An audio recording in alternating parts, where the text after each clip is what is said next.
konsultatsiyamga keladigan ayollarning ko'pchiligida mana shu holatlar bo'ladi. Ko'kragida og'riq, og'irlik, diskomfort bo'ladi.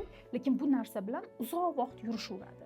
Qanaqadir muammolar paydo bo'lganda, mioma aniqlanganda yoki buqoqda tugullar, har xil muammolar aniqlanganda tekshiriladi va ko'krakdagi o'sha fibroadenoma yoki kistoz, har xil mastopatiyalar aniqlanadi.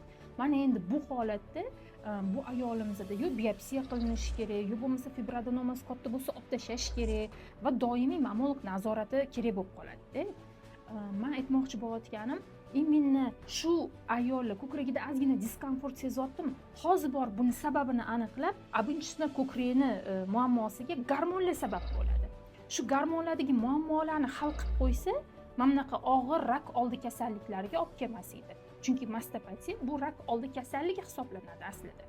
Demak, har 2 oy, 3 oyda endokrinologga, mammologga qilib bemorlar doimiy nazorat talab qiladigan holatga o'tib qolishadi.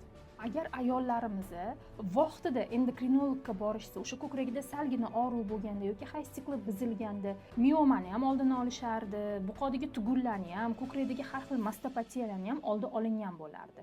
Chunki bu hamma kasalliklarning negizida gormonlarning noto'g'ri ishlashi yotadi.